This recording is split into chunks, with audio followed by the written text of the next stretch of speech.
Have you ever looked into someone's eyes and felt that they were answering you, but not really present, like their mind was somewhere else, locked in a memory they don't visit often because it hurts too much to stay there? Sometimes people speak clearly but carry storms silently, sometimes they look calm but their heart is drowning in things they never learned how to say. Today, I want you to see people not with your eyes, but with your emotional awareness, because a person's truth is rarely in what they declare confidently, it lives in what they avoid, what they downplay, what they laugh off, what they rush through, and what they cannot touch without their voice shaking. Welcome back to the Growth Dose, where this time, we are not just reading minds, we are witnessing souls. Every one of us learned at some point that honesty costs more than silence, that showing pain invites judgment, and that revealing the heart is not always met with care but sometimes with dismissal, comparison, or misunderstanding. And that is why people wear masks, not because they are fake, but because they are tired of explaining, tired of defending their softness, tired of proving their pain is valid, tired of being told to move on, to be strong, to stop overthinking, to let go faster than their heart can handle.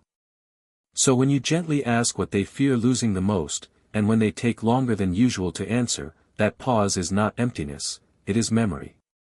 It is them traveling inward, returning to a moment where they lost something or someone that shaped their entire emotional blueprint. A person who fears losing love once witnessed affection disappear overnight. Someone who fears losing control lived a life where everything collapsed too suddenly. Someone who fears losing themselves has performed for so long that they can't remember how their authentic voice sounds.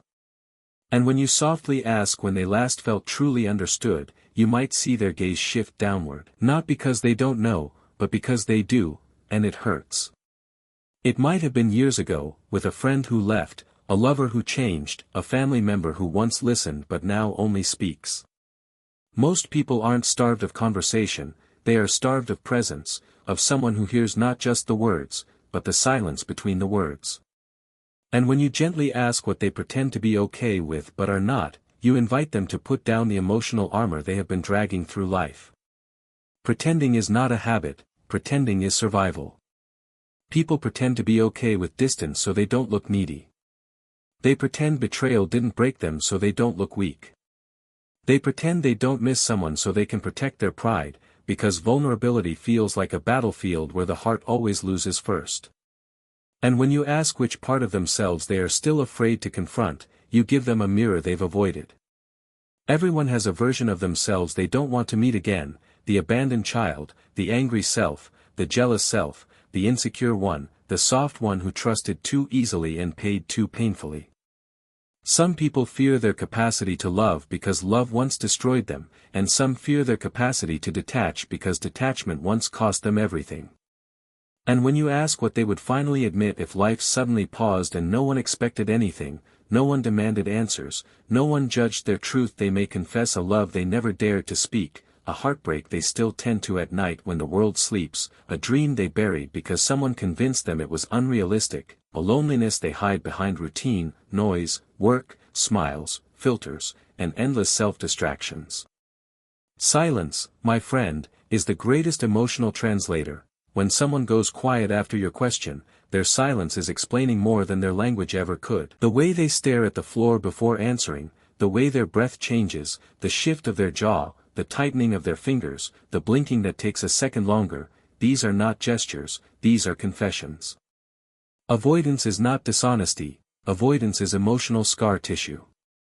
Some people laugh to escape, speak quickly to avoid depth, change the topic to protect a wound that has not healed in years.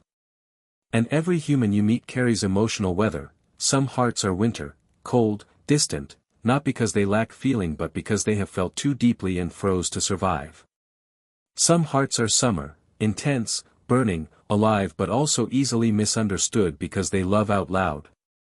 Some hearts are autumn, letting go every day, grieving quietly, shedding people and memories they once believed would stay forever.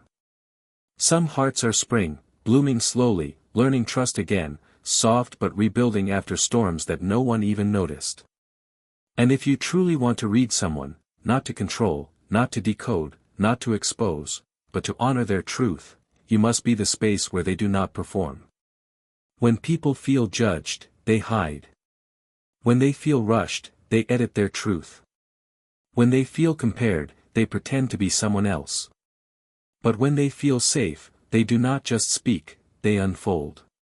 The deepest parts of a human are not revealed through pressure, but through presence.